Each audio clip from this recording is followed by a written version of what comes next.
في هذا الفيديو ان شاء الله غادي نديرو جوله نشوفوا التطورات كاع الكتاكيت اللي فقسنا، نحلوا واحد المشكل كنعاني منه مع الدجاج، ونقادوا سجنه جديده للبراهمه والبط حيت ما بقى لهم والو ويبداو البيض ان شاء الله. بداو بالبراهمه اللهم بارك، بقاو 12 واليوم في عمرهم 5 شهور و20 يوم، مازال لهم شهرين ان شاء الله ويبداو البيض. كاينين 4 ديال النسوات و3 ديال الذكوره في اللون الابيض، غادي نخلي غير ذكر واحد بيض، 3 غادي نبيعهم ان شاء الله. بالنسبه لهاد الصفر فيهم ذكر وجوج نتوات، وهاد الكحل بجوج نتوات. التغذيه اللي حاليا كنعطيهم هي شويه ديال علف الكرواسونس وتخليطه فيها الزرع والذره والشعير. سلاله البراهمه صراحه ما لقيت معها حتى مشكل، الا عقلتي تقاسوا بالسالمونيلا كانوا خسائر ولكن ماشي كارثيه. اغلبيه الناس كيقولوا المناعه ديال البراهمه ضعيفه بزاف، انا كنقول من خلال تجربتي الى حد الساعه ان مناعته ضعيفه ولكن ماشي بزاف. ما عرفتش واش غير حيت مازال ما تصادفتش مع شي كارثه اكبر من السالمونيلا الله يحفظ، او لا حيت انا داير لهم العنايه المركزه. ندوزو لسلالة الاسترالور. اليوم في عمرهم 4 شهور، مازال لهم شهر ويبداو البيض ان شاء الله. خليت 2 فرارج مع 10 ديال النسوات. التغذية بحال البراهمة، يعني كرواسونس، زرع، ذرة وشعير. المناعة ديالهم كانت ضعيفة تقريبا الشهرين الأولى، ولكن من بعد بداو كيكتسبوها شوية بشوية. لحد الساعة من غير موجة السالمونيلا اللي دازت عليهم حتى هما ما لقيت معاهم حتى مشكل الحمد لله. هاد الحبشي اليوم في عمره شهرين ونص، عايش حياته بين رجلين الاسترالور. يا ربي تسمح لي من غير الصداع والحركه بزاف كيجيني مصالح والو، وفي السطح ولا المدينه بصفه عامه ما بلانش.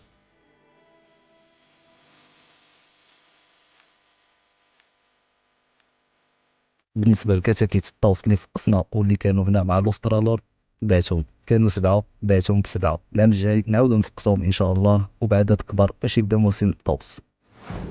ندوزو للبط. 3 البطات الاولين اللي فقسنا تبارك الله اليوم في عمرهم 4 شهور ونص، وصدقوا ذكر وجوج نتوات اللهم بارك. وهاد 3 الصغار في عمرهم شهرين و20 يوم، ما عرفتش واش ذكوره ولا نتاوي، الا كتقدر تميز بيناتهم خليها ليا في التعاليق. بالنسبه للتغذيه كنعطيهم نفس العلف اللي كنعطي الاسترالور والبراهمه، وكنزيدهم بقايا الخضار مره. من خلال هاد التجربه الاولى ديالي مع البط اكتشفت انه كيوسخ بزاف والطس ما صالحش ليه. حتى هاد البانيو ديالنا صراحه ما خدامش حيت دغيا كيتوسخ. ندوزو من 5 ديال السلالات اللي فقسنا في اخر فيديو. من بعد ما فقسو خليتهم في الحضانه لمده 25 يوم، من بعد طلقتهم عايشين بحريه في السطح بين ما تخوى شي بلاصه ليهم. اليوم عندهم شهرين تبارك الله، كنقدم لهم نفس التغذيه. درت مؤخرا تفقيسه خاصه ديال سلاله السوسكس والحمد لله نسبه التفقيس كانت مزيانه. الكتاكيت اللهم بارك اليوم في عمرهم شهر وكاملين بصحه جيده. خليت ليا ذكر وجوج نتوات و16 قادين لهم بلاصتهم عند واحد السيد من العائله وديناهم للمسكن الجديد.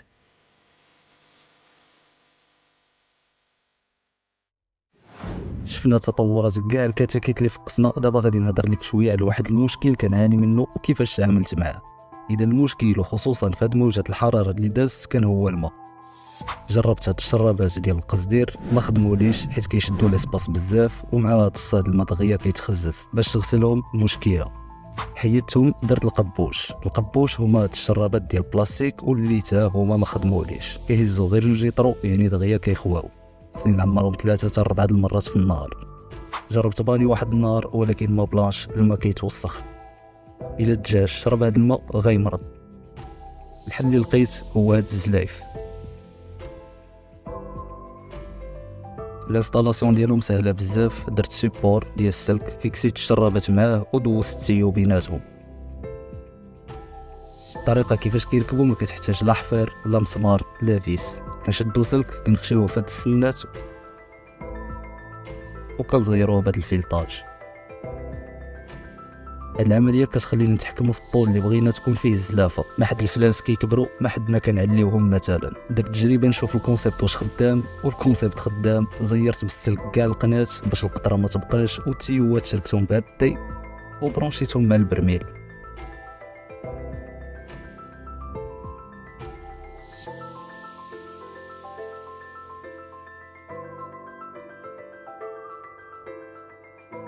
انا دابا حيدت عليه واحد ستريس كبير، واللي هو عندك الدجاج يكون عطشان او لا يكمل الماء ديالو موسخ. نديرو دابا شويه ديال النظام. عندي 3 ديال السجنات هنا كيف ما شفنا داير البراهما، هادي لوسترالورب والحجل، وفي هادي داير البط. هاد اخر فلارس فقسنا بقاو متشردين.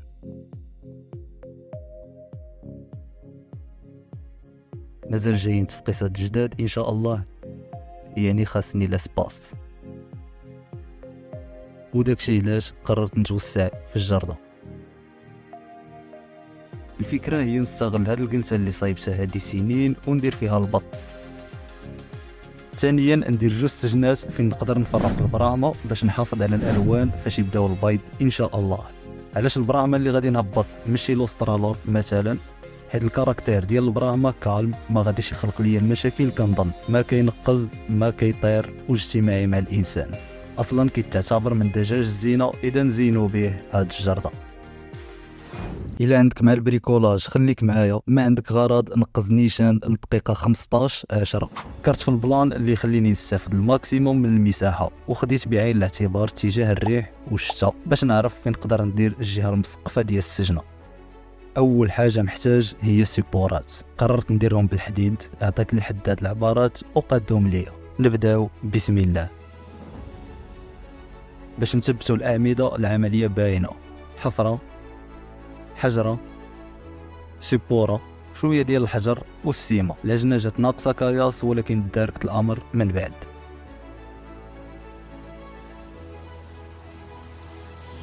دست حيدت الكياس اللي داير على الضايا تنردوه من بعد، وكملت عملية تثبيت الأعمدة.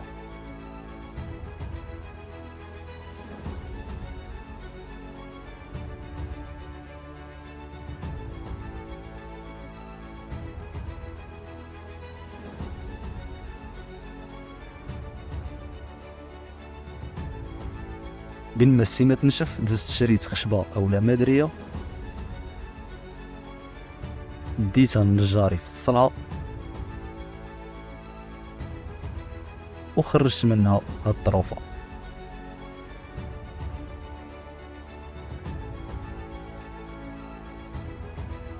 باش نفيكسي الخشب مع الحديد قررت نخدم بهاد الطريقة.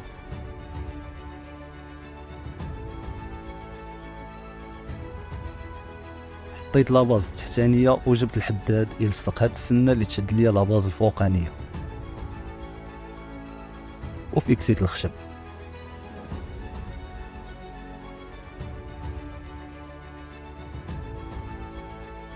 هنا دابا قادينا الكادر ديال السجنه، ونقيت شويه الامور باش الخدمه تبدا تبان.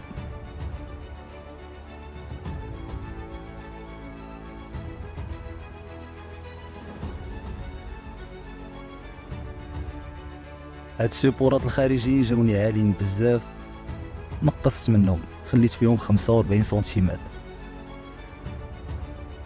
غادي تقول لي قليله بزاف، الدجاج غادي ينقزوه بكل سهوله. البراهمه صراحه كالم ومرزل ما كنظنش ينقص، والبط كنتمنى يولف بلاصتو وما نلقاش معاه مشكل. بغيت ندير حاجز قصير باش تكون الجماليه اكثر.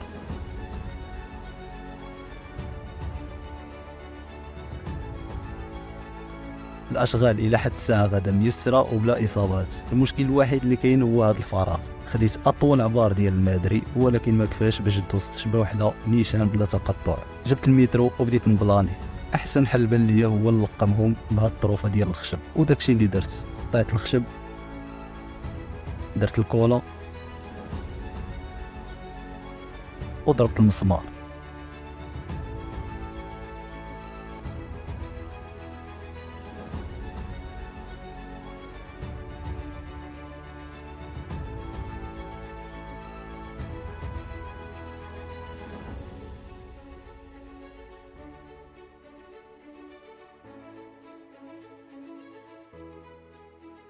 العمليه دازت هكا في الفيديو دغيا وسهله، ولكن بحكم انني ماشي نجار خدات ليا نهار.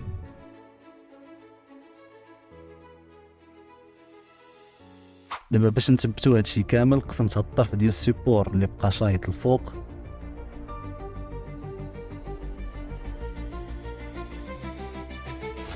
وطويته على الخشب.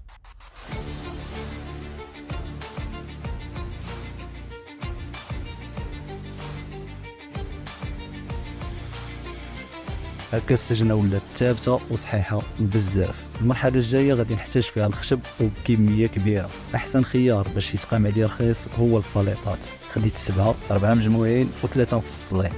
الباليطات المجموعين استغليتهم باش ندير الخلفيه ديال السجنه، نقسم الطول ديالهم،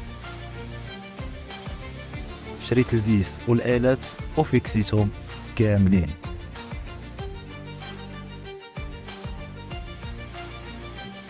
هاد العمليه خدات لي نهار ونص.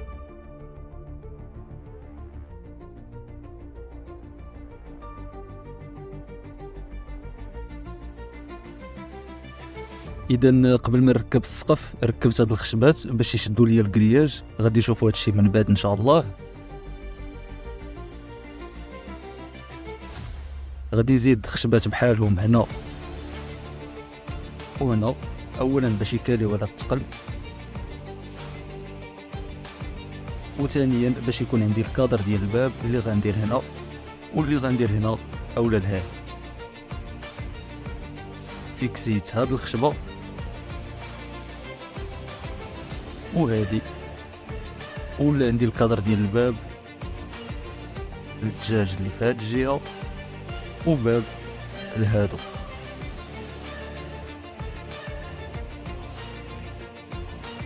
ندوزو دابا للسقف. ثبت الكادر ديال السجنه كامل بهاد الخشبات الفوق واللي غادي نفيكسي عليهم الباش ان شاء الله.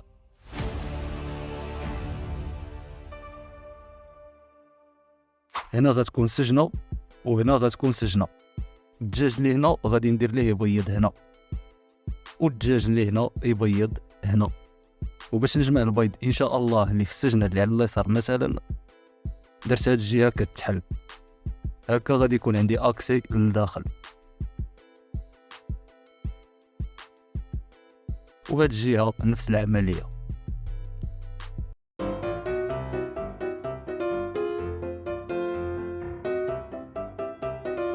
والكماله غادي تكون بالباش. بحكم ان الدجاج كيبغي يبيض في بلاصه مستوره، درت ليه هاد البلاصه فين يبيض، الجهه اللي داير فيها الباب من الفوق.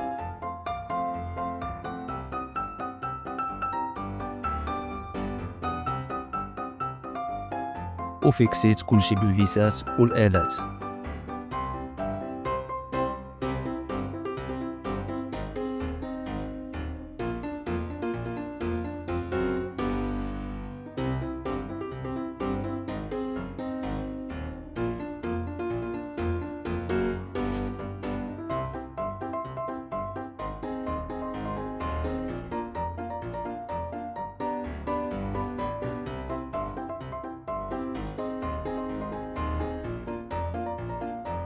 انا دزت قبط السيبورات ودوزت وسطهم بالسلك باش نفيكسي الكرياج. اختاريت كرياج رقيق باش ما يبانش وراه ما جاش صحيح بزاف. الا ما خدمش مع الدجاج غادي نبدلو بشي واحد ثابت اكثر، اولا ندير الحاجز بالباليطات بحال هاد الشكل. نردو دابا الكياس لبلاصتو، نقيو الامور ونطلقو الماء.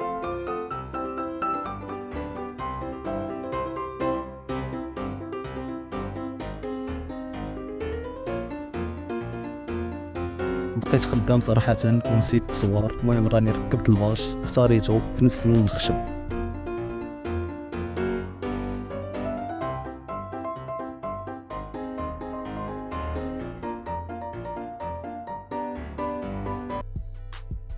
هاد الشرابات اللي هضرنا عليهم في الاول ديال الفيديو نقص من الطول ديالهم واستعملتهم على اساس وكالات. هكا الدجاج يقدر ياكل من برا الا كان مطلوق ومن الداخل الا كنت ساد عليه بلا ما نكثر الوكالات. جبت الكونتر بلاكي، درت به سيباراسيون ديال السجنات من الداخل،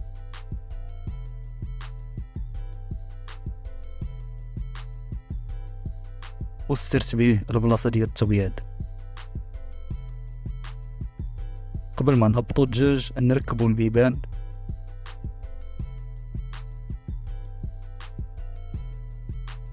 والكرياج.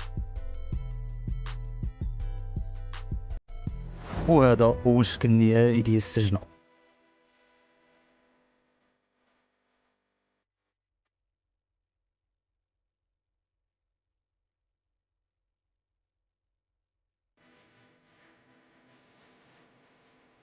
ضبطوا أخيرا البراهمة والبط المسكن الجديد.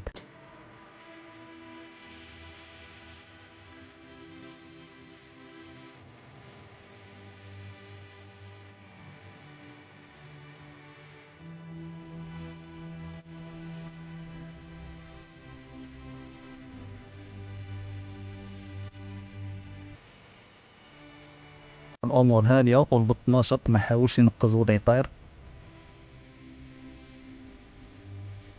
والبراهمة سديت عليهم بين ما يولفو ينعسو مفرقين حيت مولفين ينعسو مجموعين.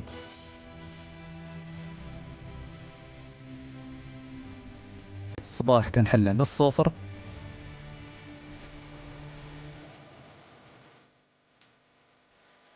والعشية البويض حتى يولفو إن شاء الله.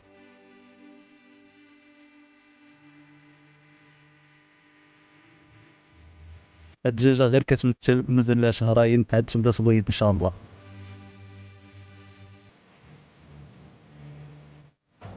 بالنسبة للسطح، بلاصة البراهمة حطيت فيها لوسترالور والحباشي.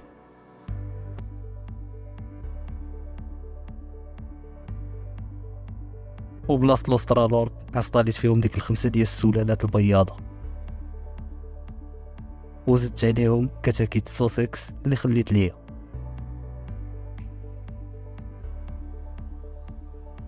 الفرارج ديال البراهمة اللي شاطو تباعو، حطيتهم في بلاصة البط بين ما يدوز ليهم مولاهم ان شاء الله.